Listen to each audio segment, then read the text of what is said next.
The day is finally coming. My book called Feminine Warrior is going to be on bookshelves November 6th. Oh my goodness, I don't know if you have any idea how exciting this is for me. I bet you do though. You can probably hear it in my voice. Before November comes along, I have something special that I want to invite you to. I am hosting a completely free virtual book cover reveal party on September 21st at 8 p.m. Pacific. If you're not able to make it at 8 p.m., there will be a replay link available, but this virtual book cover reveal party is going to be so much freaking fun. I'm going to invite you to grab a glass of bubbly, to come and meet with a bunch of other incredible women while we connect into the essence of what this book is truly about, what it means to live and breathe as a feminine warrior, as an empowered woman, as a modern day feminist choosing the life that we desire to live. I'm going to be bringing all of that energy with me, and I'm going to be reading a few excerpts from the book as well. This is a free event. I would absolutely love if you would join us, and the link to join is going to be in the show notes of this episode. So go click that link, register that you're coming, and let me know on Instagram or Facebook that you're all registered so I can get super excited about us spending the night together. Again, that's my virtual book cover reveal party is September 21st at 8 p.m. Pacific. Ooh, I cannot wait. Hi. You gotta keep that in. Our fun little edit. Dixie. Okay, that's a good spot. All right. And then the George is on the microphone. Hi. Welcome to the Empowered Podcast and just hang out, cozy time. This is one of my dear soul sisters, Sonja. Sonja, why don't you introduce yourself to everybody? However feels right. Okay. Hi, my name is Sonja, and I'm very happy to be here. And I feel really excited and happy to be here, specifically because I feel like this moment in time has been developing in its own way, with its own wonderful unfolding for many years. Deanna and I have known each other since early fall of 2014. Yep. So we've known each other for 6 years. When we both moved to Caribou. Yes. Yeah. And we have been on a really interesting, beautiful journey together. So we want to share that with you. Yeah. It's pretty dynamic. And something that not a lot of women talk about in terms of a soul sisterhood and what soul sisterhood can look like. And often on social media, it looks so perfect from the outside. Yeah. And everybody's best friends, and they're all lit up, and they're so happy, and da-da-da-da-da-da. And it's like, is that actually happening? Like, how many of you actually feel triggered by other women celebrating their successes and who they are? You know? And so Deanna and I have a very cool and interesting, beautiful love story. We do. And I feel like we'll share so much. Yeah, there's a lot to it. And so we'll try to condense it slightly. But the intention of sharing this aspect of our relationship and how it's grown is so that you can see the full depths of growth together, two humans working together for their own evolution and expansion. Because as I mentioned to you, Sonja, quite a few ladies come to me and say, I'm uncomfortable because my friendships from my childhood are changing. And now that I'm growing and empowering myself, I don't know how to connect with them anymore. I don't know how to be with these other people. And Sonja and I have had such a fascinating experience of triggering each other with like anger and frustration, and then so much love, and then confusion, and then joy. And I really think it's important that we understand this is life.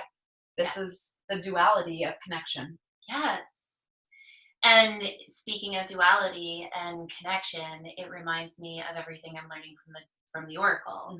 So for those of you that I'm meeting for the very first time, as I said, my name is Sonja, and I am the channeler of the Oracle, which is similar. I don't know if any of you follow Abraham Hicks, but very similar to Esther's ability to channel Abraham.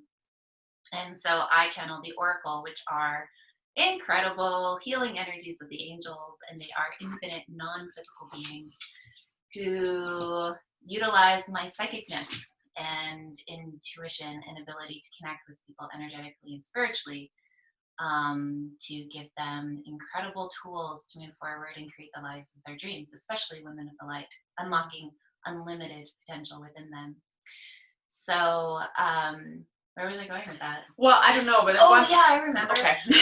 So what I was learning from them is that in terms of duality, because if you're listening to this podcast, you're following Deanna, you recognize that she's an intuitive healer, that she's here leading the world's women to become intuitive leaders themselves, which is so juicy and delicious, and I have goosebumps everywhere talking about it. But then you're also comfortable with the idea of spirituality, or curious about it. I'm a spiritual teacher and healer, and what I've learned from the Oracle, other spiritual entities, is that we are what the yogis called our Atman, right? We are spiritual beings. We are limitless. We are eternal. We are everlasting. It's like we are in our true form, in our true essence. There are no limits, and we exist as though we are nebulas in the universe, just beautiful, beautiful entities of light, peace, love, neutral energy, not wanting, not rejecting, not resisting, not reacting, simply alive. And yet, duality comes in, and we are human. Yeah. And we want, and we need, and we reject, and we have fear, and suddenly we have this dynamic. Who are we? Yeah. Am I all that, or am I all this? Yeah. And it's as though we're constantly trying to shift between these two realms of being. Yeah. It's like, it gets really confusing, and it gets really exhausting for a lot of people, including, I know, including myself. Yeah.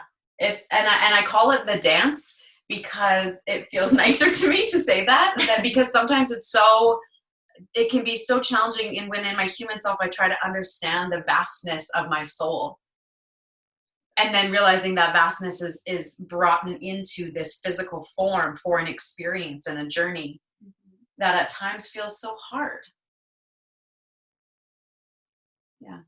Yeah. And there have been moments in my evolution and expansion where I've been saying to myself, what am I doing this for anyway? Where's the wine? And the chocolate. And the chips. Yeah. Yeah. I think you'll be happy with me sharing this. One thing that I heard Sonja say, she has been one of my beautiful yoga teachers and mentors for years. And years ago in a yoga class, she had said, I am a mirror for empaths. And this was when we were we were still growing. We were still growing in our friendship and relationship. And I realized what that meant was, at myself as a sensitive empath, as someone who feels energy and is intuitive, she holds a mirror, just her presence, just this woman right here holds a mirror to my shit. and You're welcome. Yeah. And I think one of the beautiful parts of your expansion has been to just welcome that aspect of who you are, and that is part of your role in this time, in this journey. Oh my gosh. Has it ever been a struggle? Oh, George, perfect timing, bringing toys and food. Little George is right here. You can't see him, but. So what drew us together besides yoga were our dogs. So you all know that Deanna's in love with Dixie, and I'm in love with George, and George is in love with Deanna, and Dixie is in love with me. Yeah. So it's like they both knew our higher selves. Yeah. They are the ones who connected us. Yeah. Meanwhile, our egos were always reacting to each other. Constantly. We were drawn to one another. Don't get us wrong. Yeah. Right? Like there was love. There was attraction. There was something. Like, there's a reason why I keep getting this person drawn into my reality. Yeah. What is that reason? Because actually, and talking about intuition, talking about being an empath and embodying experiences, embodying life, through this dual experience of being a spiritual being and a human, it's like what I would feel, even though my heart would be expansive and aware of who you are, like who you truly are, there would be like lightning bolts, like it would be like prickles under my skin when we hung out, and like not as constant, but like if certain things were said. Yeah. Right? And not even remembering what those words are now. Because they didn't matter. It was just what brought up the inner fear or the inner trigger. Yeah. And it's an interesting thing of like 12 years ago being diagnosed with post-traumatic stress disorder and making the decision for myself, I am going to heal. I am going to take care of little Sonja in my womb space. And I'm going to let her come into this way of being alive again, of like singing and dancing and doing silly things and doing whatever brings her heart delight, right? And allowing myself to feel into that. But it meant releasing all of these other aspects of my being. It meant releasing chain smoking. It meant releasing toxic relationships, work that didn't serve my heart. It required really scary decisions. It required taking a lot of risks and not having the risks pan out the way I expected them to, and then rising again and pivoting and changing and allowing, simply surrendering and allowing. And once that started happening, our relationship started to change and shift. Meanwhile, you're on your own journey of growth and expansion also. Yeah, and that's what I have found so fascinating, that it's really, in any relationship, as you know, it's two individuals coming together. And we've talked about this in the podcast before. You can't expect others to show up for you in a certain way. And when you do, you know that you're creating some form of separateness. But when you're looking for the wholeness of the relationship and the connection between the two, you're doing your own inner work. You're trusting that they're doing their inner work, and you're just surrendering to what is present. And knowing that the times that I felt triggered by Sonja, it took me time to understand that that was a gift. Yes. It took me time to understand how to process that, how to not want to yell at her, how to not be hurt by things that she did that had nothing to do with me, but still hurt. Okay, we got to give them some examples. Yeah, okay. It's a bit vague right now. And like, it's not like I'm a terrible person walking around the world triggering people. Like, everyone here, I'm sure you get this, where it's like you're making decisions that are for yourself. Yeah. That are only focused in on what is going to make Sonja happy. Inner happiness, inner empowerment, inner joy. My child, Sonja matters. Sonja matters. Sonja matters. Why would anybody else care about what makes me happy? Why would anyone else not want me to pursue my happiness? Why is anyone else noticing? Because I don't notice what other people are doing. But this is where yoga came into my life, right? In terms of the ethics and the principles and the philosophies, and learning about the yamas and the niyamas as an example, right? I'm currently facilitating a 200-hour yoga teacher training, and we're going through these yamas in the way that I apply them in my own existence. And it's incredibly helpful to learn the ancient philosophy in a modern context, right? And it's like, even this morning I was making notes on the yama of asteya, non-stealing, non-covetousness.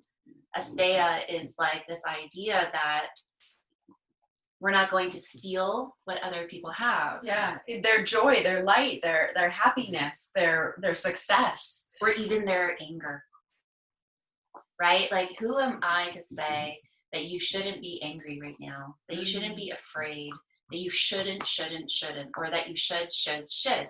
Who am I to have an opinion about anyone's life outside of me?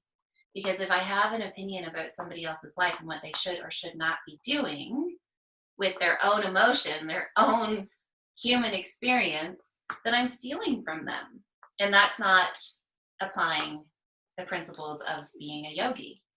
So for me, I would never even imagine that what I'm doing to serve my own interests would have a negative impact on anybody else. Yeah.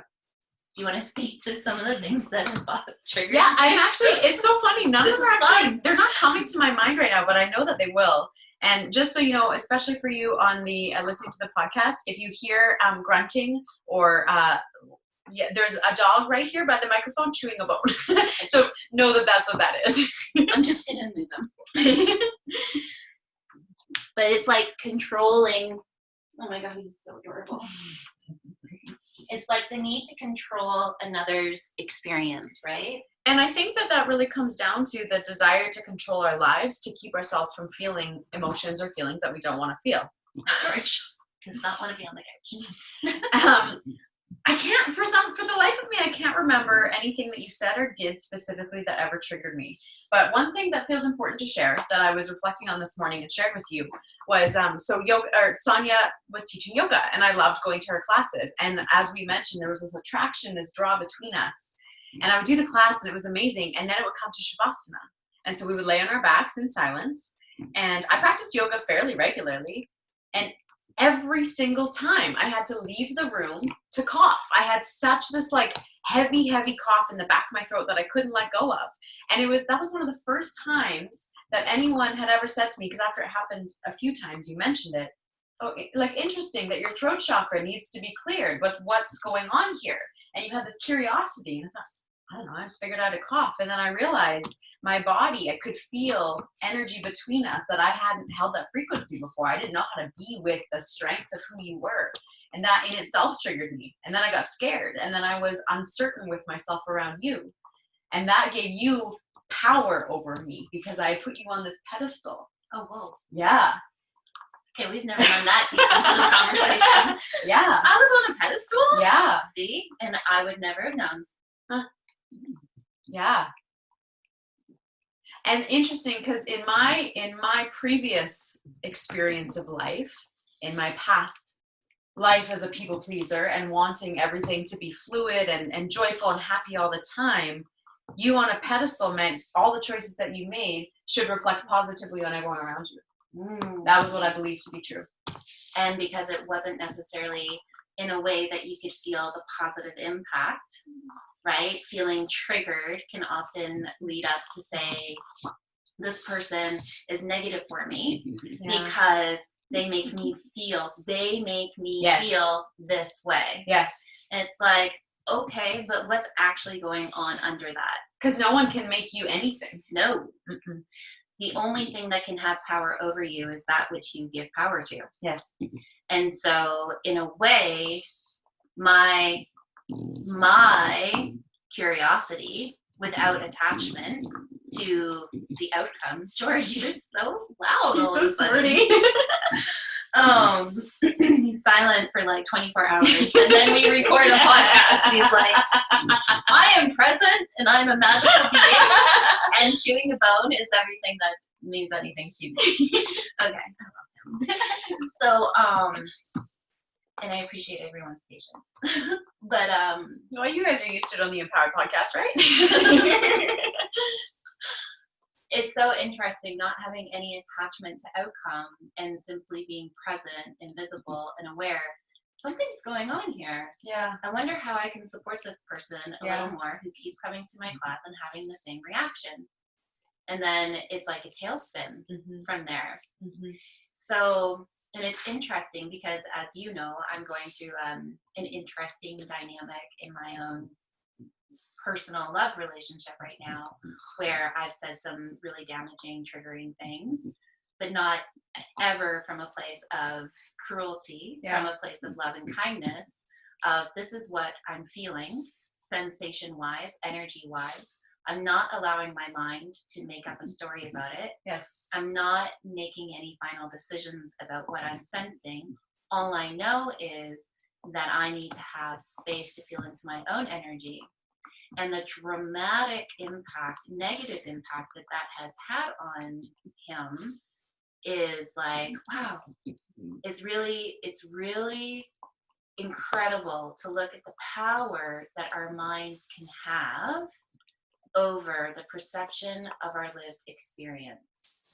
So it's like, it's this dual thing where you are loving someone, but their perception of what it means to be loved a certain way or to have you behave a certain way. It's like they can't feel your love unless you're behaving a certain way. Yeah. Which is what I think inspired our conversation on this topic to begin with. Yeah.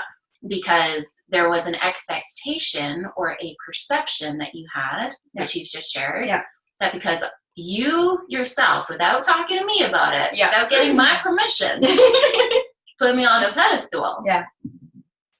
And then, but because of the mind's power of what my simple question was, all of a sudden, there was a resentment in place. Yeah, and friction and resistance and and like an obstacle in the heart space, right? Like something blocking. And it's taken us years. Yeah. It's taken us 6 years. Yeah. Of like actually having super open, honest, loving conversations with one another of, I love you, but what is this? Yeah. Yeah. Do you feel this? What is this? Yeah, and the biggest thing that I have learned through there's many things I've learned, but one of the things I've learned through our relationship is how important it is for that sacred space to have that conversation of, no matter what's said here, I love you. Also, this feels fucked up. Yeah. Like something is out of alignment. Something's not working. Do you feel it? Is it just me? What are you upset? What's going on? Where are we? Yeah. And what are your emotions? What are your sensations? How are you perceiving this? And remembering that our own perceptions really have nothing to do with other people. It's our own perception, and each person is entitled to that. But as soon as you open communication, you can start to understand, so you're feeling hurt because you're seeing my actions this way. Oh, well, actually, this is where they're coming from. It has nothing to do with you. And that's how I learned non-attachment. And I'm still learning, but that's how I started to open up to non-attachment. It's through our friendship. And through that open dialogue. Amazing. Yeah. Amazing. Yeah, because in the past, and I think I've shared this on the podcast before, I've had some really tumultuous relationships with women. Yes. I never could live with women. I always just even though I had roommates, but I was frustrated all the time, or I was passive aggressive, or I was just harboring this frustration and resentment. And then whenever I would grow or change, I felt that they were trying to stifle me and hold me back, which they probably weren't, but I made that story up in my head. And then it created this friction and this fight. And to have space to just talk openly and know that it's coming from love made such a difference. Interesting thing that I've never shared with you is that, something that we shared together, but then the work that I did afterwards, I've never shared with you really. And in the summertime last year, I think it was August last year, a year ago, we had a phone conversation and we were talking about this dynamic and this energy between us. And I was like, what if we do this? What if we I don't remember exactly, but why don't we meditate and manifest how we want our relationship to be, right? Without putting a timeline to it, without putting expectation to it. And just knowing that we can allow ourselves to grow and evolve however that needs to be, because there is work here to be done together. But right now, the way that things are, we can't move forward and in sync and in alignment in the way that we want to. Yeah. So the work that I did, knowing that I triggered the shit out of Deanna, because I'm You're psychic. welcome. That's what I say. Those are my words. You're welcome. Right? Oh yeah. Oh gosh, that's another story. But knowing as a psychic, as an intuitive, as somebody who can medically scan a tree in somebody's backyard from Australia, they called me up out of nowhere. My psychic powers are super, super, super, super strong. And that's just something that I've come into acceptance of over this last year of it's okay, Sonja, you just feel the world, and that's just part of who you are. knowing that I triggered Deanna, and then doing my own deeper work, like sitting in meditation and looking at every single part of our relationship from every single lens. And as businesswomen, as intuitive healers, as teachers, as students, as sisters, as women, as leaders, and as humans, right? Like children of God in my mind. And looking at all of these different cords and threads and how that fabric has woven together in our energetic and spiritual connection, and asking my higher self, right? Asking source, asking the universe, like, what is this really about? What is this dynamic meant to be? What does it feel like if I cut the cords between us, right? And so this is what I've never shared with you. I've experimented cutting cords. And right when I do that with Deanna, she calls. I didn't know this. No. I cut the cords and I'm like, okay, cool. I'm going to let go of whatever it is. I'm going to let it go and see what happens. Ding! There's Deanna sending a voice note or a text message. It happened 3 times. Wow. Yeah, in the last year. I don't call you that much either. No, but it would just be like random text messages or like once there was a phone call and another time there was a voice note. I was like, what is this? This is really interesting. And sitting with that and allowing that simply to be without attaching any story, without attaching any meaning, allowing dynamics to play out exactly as they were meant to. And now here I am, having moved away from the Caribou a year and a half ago. This was really, truly my energetic, emotional cocoon for me to emerge from, because it was a beautiful, it still is such a beautiful community of women who are awakening and supporting one another, but even still, often having this kind of friction energetically and spiritually among each other, loving each other first, but also being like, what is this? Too.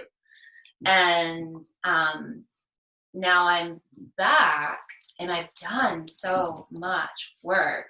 There isn't a month that's gone by that I haven't worked with a new teacher, new healer, new program, new dichotomy, new philosophy, new, like trying everything on and allowing myself to be guided intuitively by source.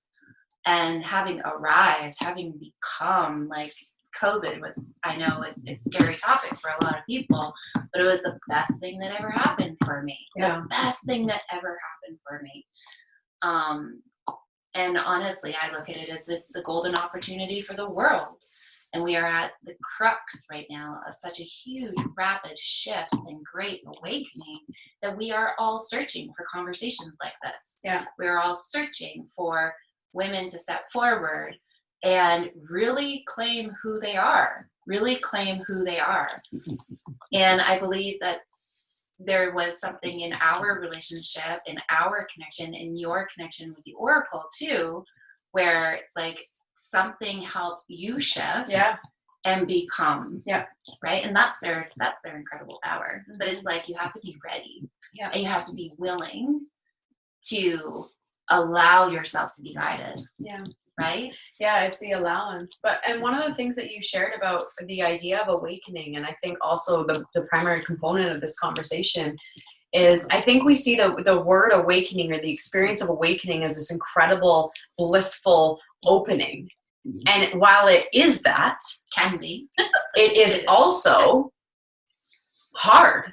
It is also, like, as Sonja was sharing, it's about surrendering, and surrender for the average person is not easy. Surrender is not something that we're taught. We are taught to control. We are taught to restrict, to contract. And surrender means to open and to soften and to trust. And even though we've talked about this so many times here on this podcast, talking about something and embodying it and living it is completely different. And so even coming back to our relationship as well, being able to hold that space for each other's awakening. without the judgment, and at times taking some space from each other, knowing that there's always love, not knowing if things will come back to the way they were or transform into something new, and just trusting that we're both doing the journey as we are meant to, and that we will be guided to be together when we are meant to. Just like cutting the cords and me randomly phoning or connecting with you, it was just intuitive. I follow my intuition. And I think that's what needs to occur right now. Yes. Is women choosing to come together in sacred space instead of seeing each other as the enemy. I even shared this with Sonja this morning, that yesterday she was sharing something, and I went into my ego for a moment, and I started seeing Sonja. She was sharing her strength, her gifts, her beauty, all aspects of her that makes her incredible. And I was triggered. This was yesterday. And I was like, what the hell? She's almighty. She's got all this. Look at how amazing she is. And I had to catch myself and realize, whoa, I'm not willing to honor this woman. And that's the healing that needs to happen. Because if we're not willing to honor another woman or another being, we're not willing to honor ourselves, and vice versa. And it's in the honoring that we have healed, individually and collectively together. It is the honoring, the allowing, the surrendering, the welcoming. Yeah.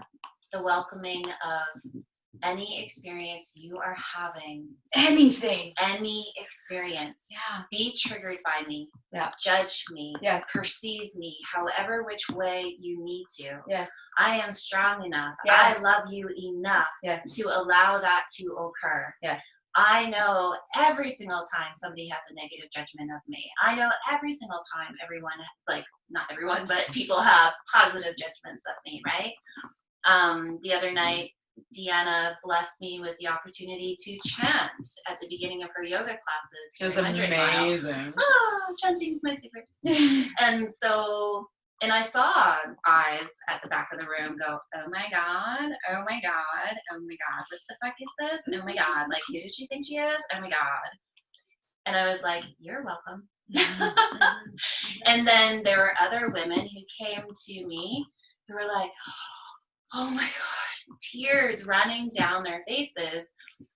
The chanting, just everything. It was so amazing. It was everything. And then it was so magical, and Deanna's magic and your magic, and I needed that. Oh, and that's okay too. You're welcome. But it's not me doing this. It's me providing an experience. It is you in charge of your perception. It is you in charge of how you make meaning out of it. It is up to you how you interpret it. And as women of the light, as intuitives, as empaths, as women awakening, I believe it's our responsibility, our duty to one another, as well as our partners, men. Yes. The Oracle has taught me. Spirit showing up as human men. They are much younger spiritually than women. And that's a whole other podcast. With its own series of episodes and podcasts and so on. But it is our duty and our responsibility to tap into our grace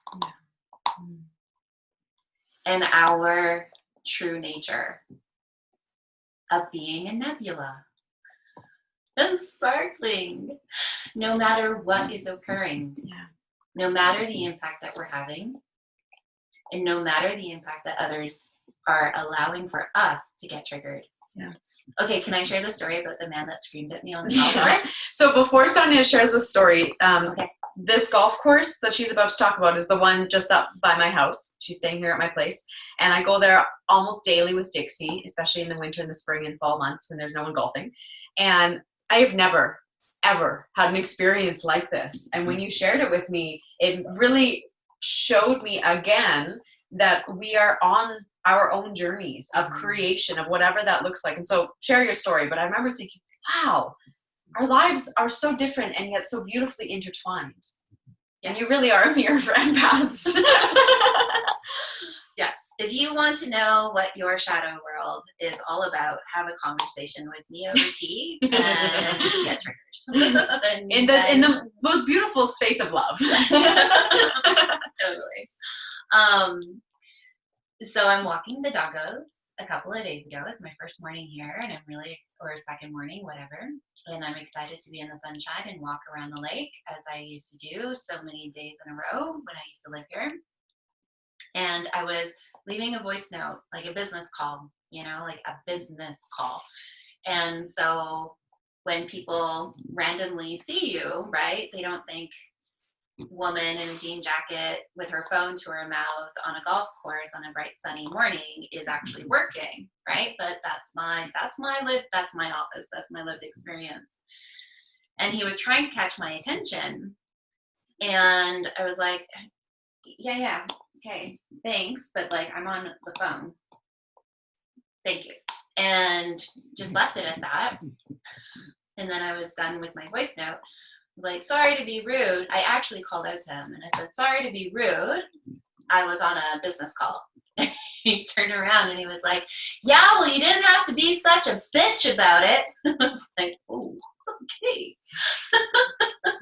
Like, wow.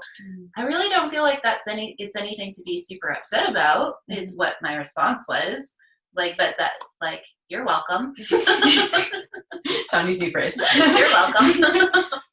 And so, yeah, he just kind of continued screaming that I was a bitch. And I was like, okay, I'm going to walk away now. Like, that's your lived experience. Yeah. You are seeing me however you want to see me. Yeah. I'm not in charge of that. I don't feel like I was being bitchy by taking my space. Mm-hmm. That to me says maybe throughout his life, he's had moments where women have not paid attention to him, right? Maybe he's been interrupted. Maybe he's been ignored. Maybe he hasn't been seen. I don't know what his stories are. I can't assume. But I'm like, okay, obviously something else is up here. And I don't think that's about me. Mm-hmm. When we are triggered, it's actually interesting because it's source. Yeah. It is source. It is spirit. It is your inner being. It is your higher self trying to show you where you need healing for your growth. If you are a woman of the light and you have decided, I am going to heal, guess what?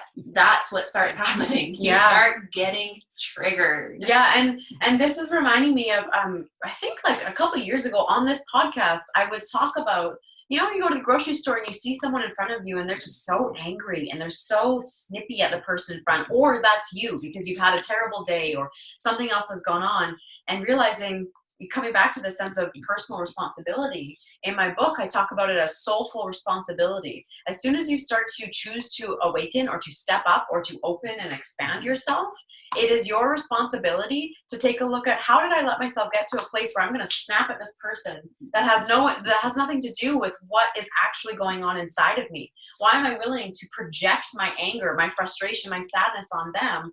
How instead can I see this as an opportunity that I'm triggered by them? I get to go inward. I get to explore, what is that really about? Mm-hmm. What is really occurring within me to be in that state, which is the gift that he now gets to do if he's open to doing so. If he wants to. We don't know. I don't know this man. Maybe he will. We don't know. He don't know him either. No.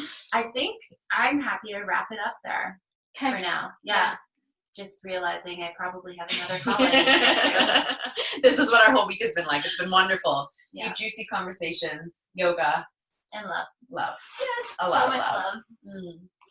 Thank you, everyone, for joining us. I'm sure there'll be many more podcasts. Sonja and Deanna, the Sonja and Deanna Show. Ta-da, ta-da, ta-da. Mwah.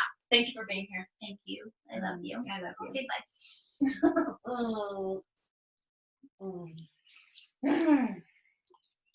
Okay.